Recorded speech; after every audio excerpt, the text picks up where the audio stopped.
porque também eu acho engraçado. Eu achei até pertinente, um certo tempo, pensar que a arte tinha um fim em si mesma. Mas eu acho que nada que sai da gente tem um fim em si mesmo. Tem algum, tem algum propósito com a nossa existência no tempo que a gente vive. A gente materializa muitas coisas, desviando da profundidade daquilo que a gente produz, que a gente pode pensar, conversar, para além de criar, de produzir materialmente um objeto, de ter um retorno financeiro por aquilo. E isso também recai na nossa sociedade, na estrutura como um todo, que desvaloriza isso, desvaloriza a si mesma e vive um estado de crise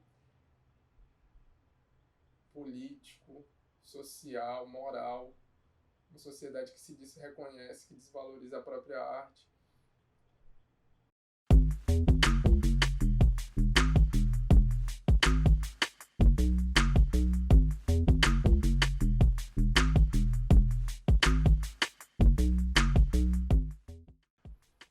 Eu sou Samuel Maciel Martins, tenho 24 anos,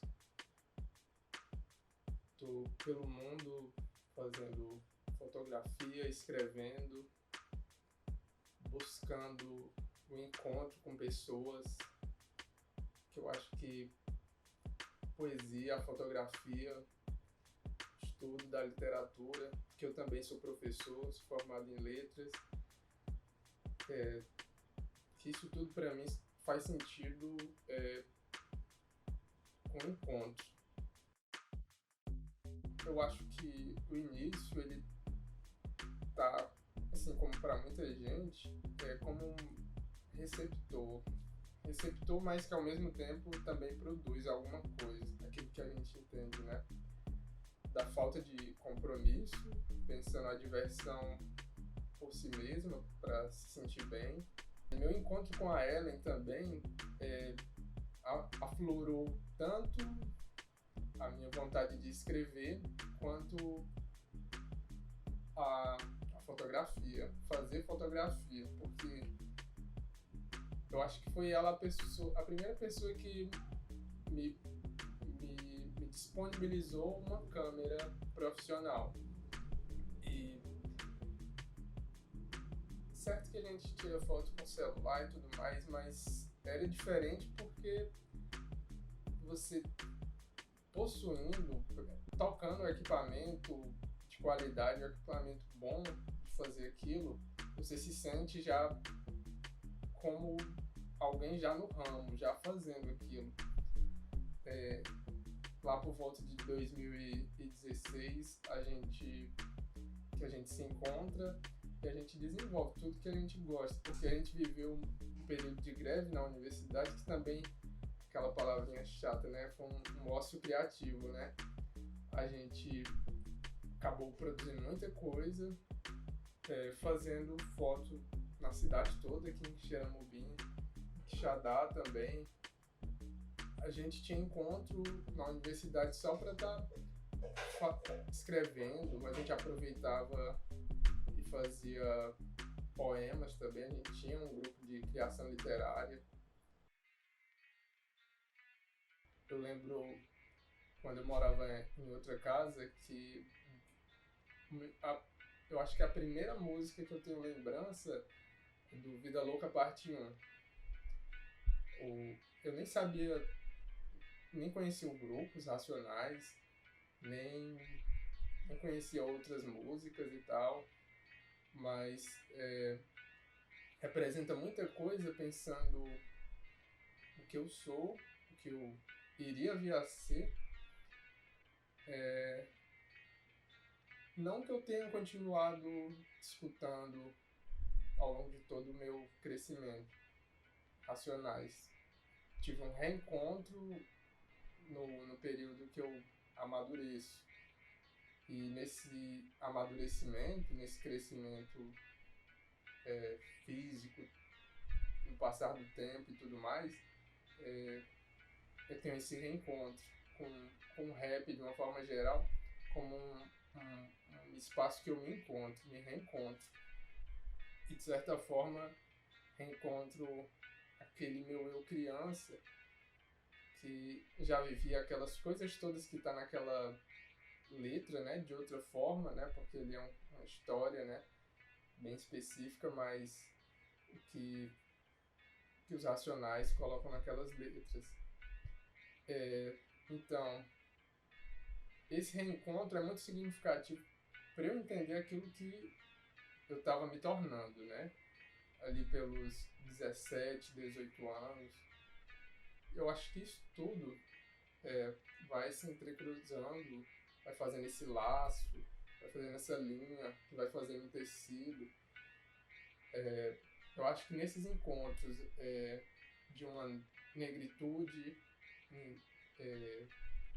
que é resultado de um amadurecimento, mas ao mesmo tempo um reencontro com a infância, de muito desejo, do encontro com o lúdico, que agora como eu falei no início, né, é essa continuidade. Quando se fala de referência mesmo, a primeira pessoa que eu penso é na minha avó. O que tem a ver tua avó com tua arte? Tem tudo, né? Porque quem ajudou minha mãe a me criar foi ela. E quando a gente pensa em criação, a gente não pode pensar só de uma forma de não deixar alguma coisa faltar. Mas eu acho que, sobretudo,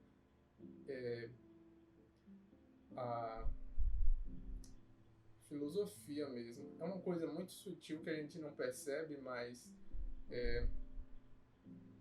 falando da minha experiência mesmo, né?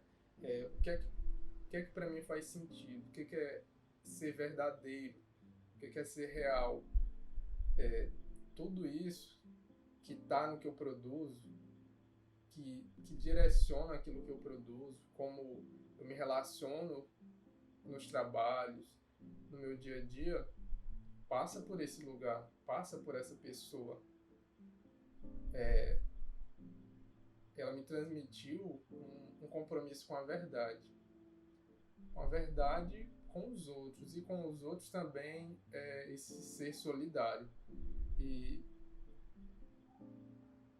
eu penso que no processo tanto de escrita quanto fotográfico, quando a gente faz fotos de outros pretos, a gente se coloca num lugar de beleza, de destaque. Quando a gente pensa esse coletivo, tanto na escrita também, na denúncia, numa fala, numa escrita sobre o nosso cotidiano, quando a gente desenvolve aquilo que a gente quer pensando a nossa coletividade, não tem como a gente não tá retornando para esse início, para essas nossas referências. Se a gente for rever essa frase dentro da nossa experiência é muito pessoal, muito particular também enquanto grupo, enquanto coletivo. E esse lugar de fazer arte é negado ou colocado como inalcançável pra gente. Quando há muitos anos, muito tempo, a gente já está fazendo arte e a gente não precisa que alguém chegue e diga que aquilo é arte. Mas a gente vive esses conflitos.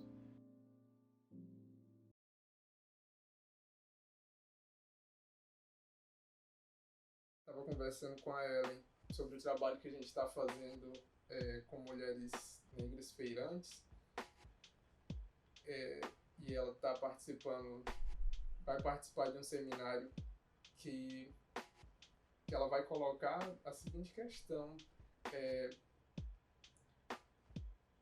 a produção artística também no contexto da agricultura familiar, de base agroecológica, porque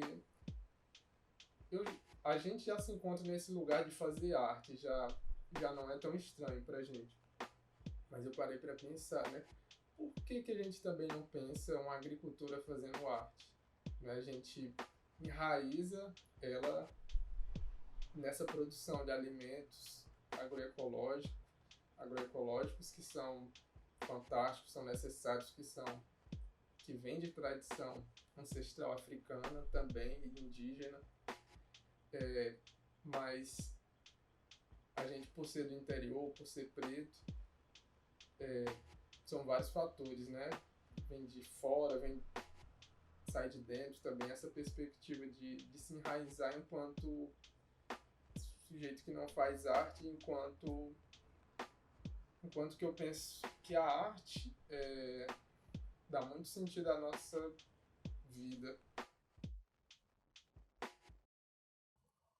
No momento em que me insiro na tela, já não sou mais aquele que aparece.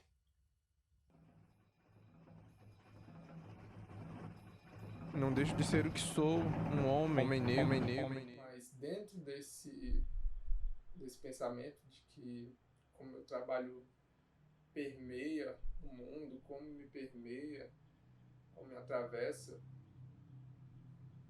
eu gosto de pensar na minha vontade, né? Porque o que me motiva é criar, produzir, no sentido profundo da palavra, querendo realmente também inovar, mas criar algo que não existe. Eu penso minha arte muito próxima de cada linguagem, daquilo que ela pode ir além. O texto, o que ele pode trazer de imagem, e a imagem, o que ela pode trazer de poético. Tem um trabalho que eu gostei bastante de fazer e que eu fiz enquanto esperava a Ellen numa consulta, que foi ano de 2045, que trata-se de um homem negro, trabalhador, num futuro bem próximo, que se vê encurralado pelo seu trabalho, ao mesmo tempo que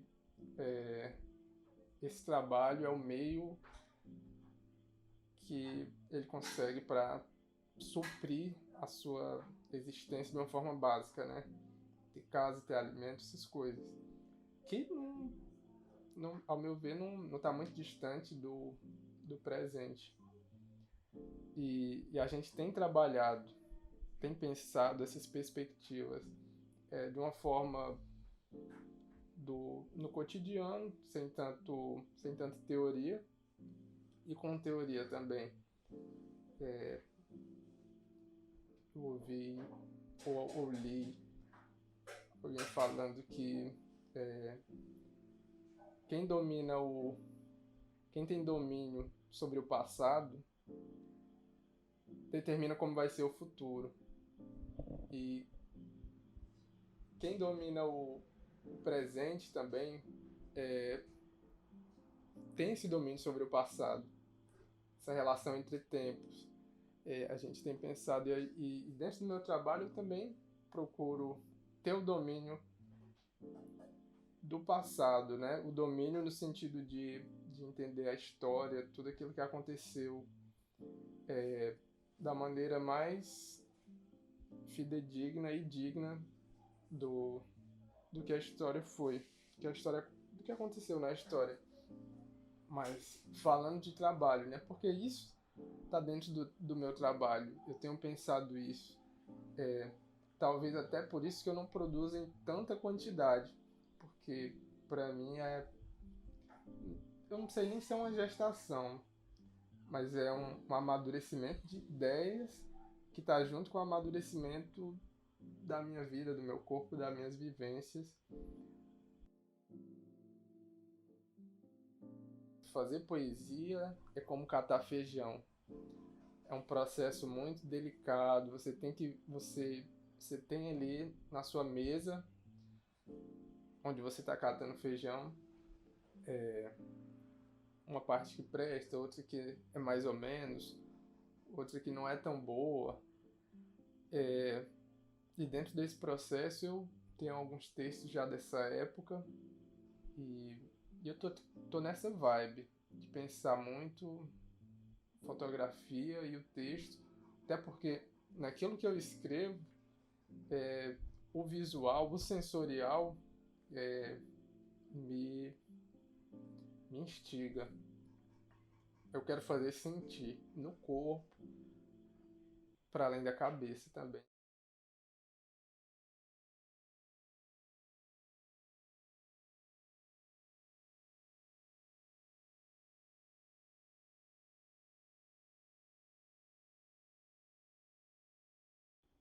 Eu vejo um voo muito próspero pra gente. E eu não consigo ver um voo próspero para mim sozinho, porque não vai fazer sentido para mim. Eu não, de fato, não me sentiria bem. E, e é isso. Eu acho que esse momento serve de demarcação pro que vai acontecer. Eu não preciso nem dizer muita coisa que vai acontecer, mas só que quando alguém no futuro estiver vendo isso, ela vai se dar conta do que aconteceu já.